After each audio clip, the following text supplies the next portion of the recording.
Let's get right into it today. Can a Jetson AGX Orin do more than just run a model locally? Can it become the model server for an entire small edge AI setup? That is what we are going to build in this video. We will start by installing Ollama on a Jetson AGX Orin, pulling a couple of Google's new Gemma 4 models and benchmarking them to see how they perform on the machine. Then we will install NemoClaw and use that same local Ollama server as the inference provider.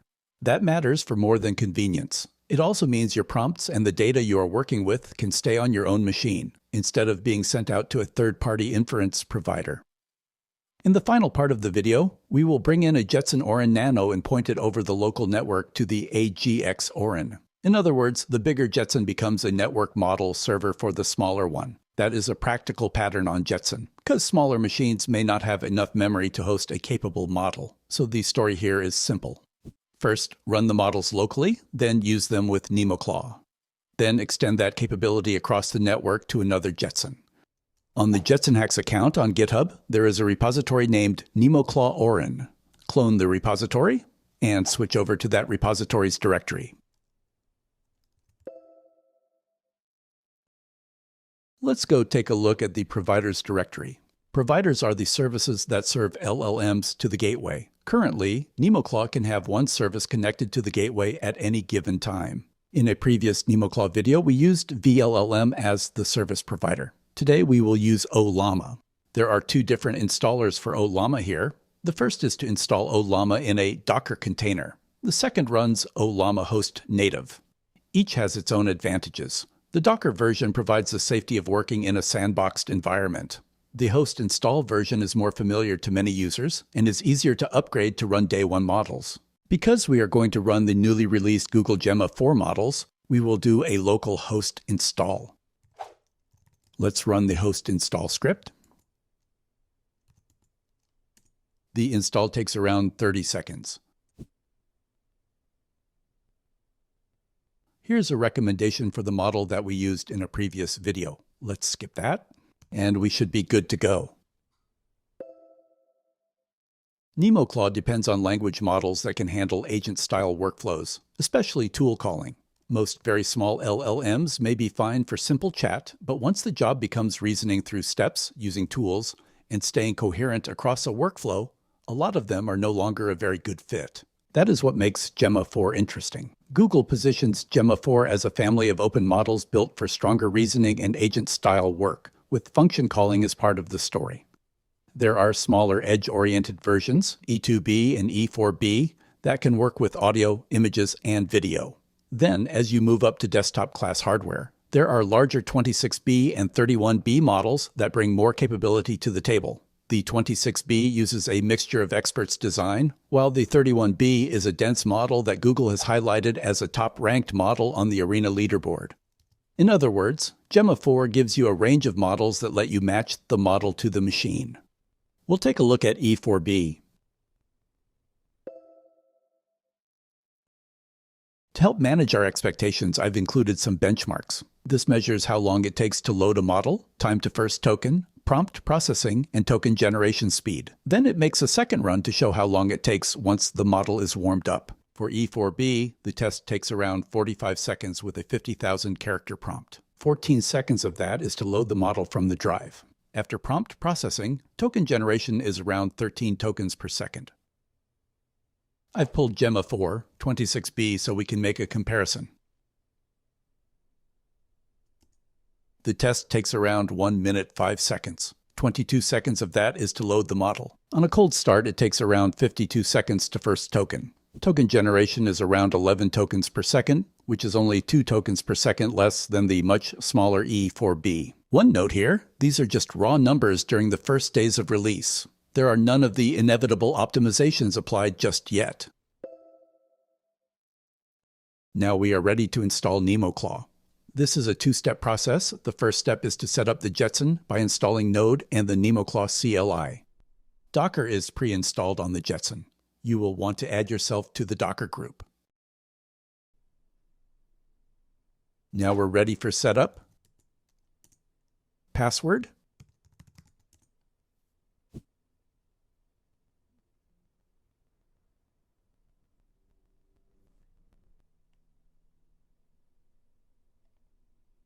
For the second step, we use NemoClaw to onboard and create an OpenClaw sandbox. We have to make sure to source the changes we made during setup before starting the onboard process.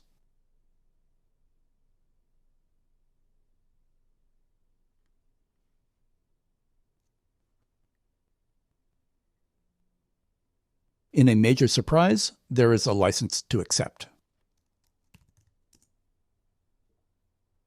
Then we can choose our inference provider. We'll select Ollama, which we just set up, and we'll use Gemma 4E4B for this test. You can see from the monitor gauges that NemoClaw loads the model and starts inferencing to make sure the route is good. I'll share with you that I've recorded this video 4 times already before this, and the onboarding sequence has changed each time. Those 4 times also broke the fixes I put in specifically for Jetson. On this pass, the process has changed yet again since my last test, but it appears to work. For example, here's a new prompt where it asks for a messaging channel. Now let's give the OpenClaw sandbox a name, DuhClaw. About 3 minutes later, we're asked for the policy presets that we want to apply. Some of these are refreshingly similar to questions we answered earlier. I'll just enter the default here. NemoClaw finishes up the onboarding process. Note that it also leaves a URL so that we can open a web browser for OpenClaw. A magic secret token is also displayed on the screen, which addresses an issue with how OpenClaw opens its browser session. For the kids at home, please don't show magic secret tokens on screen when not requested. The reason that we have magic secret tokens is so that they stay magic and secret. You don't want the security police knocking on your door. As an aside, when you are building products which claim to make a product secure, and you show magic secret tokens in the clear unprompted, it might shake people's confidence in your abilities just a bit. Just saying. With that in mind, I need to admit when I am beaten. If we scroll down to the release notes, you'll see that I've begun to include the version of OpenShell and NemoClaw that this repository was last tested against. I've also included a place where the versions can be pinned for this installation. It makes it easier to figure where things might have gone wrong since then. I've had to resort to LLMs to help me do regression analysis. You'll see their droppings scattered here and there. Let's go take a look at OpenClaw. We covered this in the previous video, so we'll just take a quick look around while we're here. We'll give it a simple prompt. Even though the model is already loaded, it still takes about a minute before we've seen any response. The OpenClaw system prompt is around 25,000 characters, and there are dozens of tool call descriptions to also include. You can see that the GPU is running nearly flat out carrying the inference load. It takes another 20 seconds while it finishes up housekeeping and shares its response. We're back to real time so you can get a feel for the output speed. This is part of managing expectations. If you have been using frontier providers online, the chat response here may feel a little slower at first, but it is worth remembering that more is happening than text coming back to the screen. There are local tool calls and agent-style workflow running at the same time, and that all adds to the sense of delay. One area where I have been spending an unreasonable amount of time in and never want to see again is the OpenClaw logs. If you find yourself here after questioning your life choices, you will find the filter feature useful. OpenClaw pairs with the device it is working on. This is slightly more complicated in NemoClaw because it's in a sandbox. As part of the restore sequence, I have some scripts which help in that regard by approving pairing requests. This issue is mired deep down in the plumbing, and I've had to relearn more about SSH than I ever wanted. You can see here there were issues that we later resolved in our onboarding script. I'll reboot the machine and go through the recovery sequence. There's a recovery script to bring the sandbox back up. Hopefully NemoClaw finishes adding this feature to their code base, but this is a bridge until they do. NemoClaw Connect puts us in the sandbox. OpenClaw dashboard with no open gives us the URL for a web browser.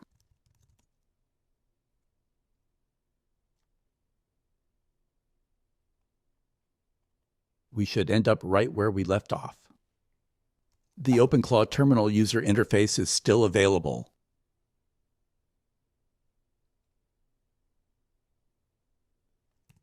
Remember that if you end up having to restart your OpenClaw after restart, it will take several minutes to come back up to speed. For example, this was nearly 4 minutes.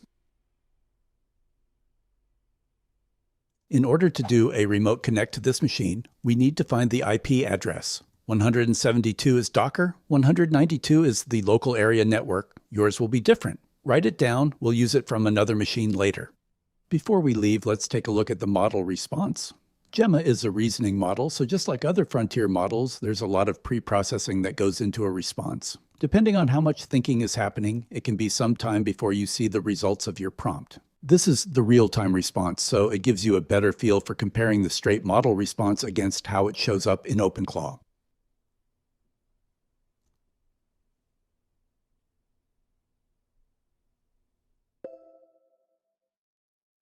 Now that the Ollama server is up and running on the Jetson AGX Orin and reachable on the local network, we can connect a Jetson Orin Nano to it. Perform the same setup process as shown previously on the Jetson AGX Orin. The only option that we are going to change is the provider selection. The swap file question is from an earlier issue in NemoClaw and can be safely ignored. Ollama provides an OpenAI compatible endpoint, so we'll select that. Now we enter the IP address we looked up earlier. If you are asked for a key, you can enter none. Finally, we enter the model that we want to use.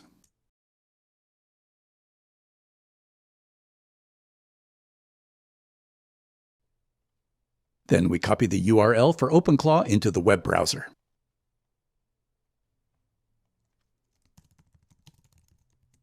One thing to notice here, there are about 3 to 3.5 gigabytes of memory being used.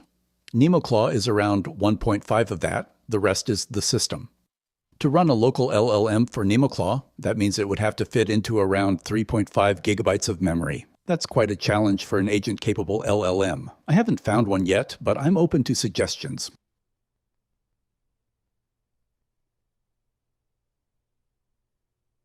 Not surprisingly, you get the same token generation speed and chat that you do on the AGX Orin. You also get the same tool calling, though this is a little bit slower on the Orin Nano than on the AGX Orin. So that is the full story. We started by turning the Jetson AGX Orin into a local Ollama server and running Gemma 4 on the machine itself. Then we brought NemoClaw into the picture, using that same local server as the inference provider so the setup stayed private and self-contained. And finally, we pointed a Jetson Orin Nano at the AGX Orin, letting the bigger Jetson carry the model serving load for the smaller one. That is the real takeaway here. On Jetson, local inference is not just about whether a model runs. It is about where you want that capability to live. Sometimes the right answer is to keep everything on one machine.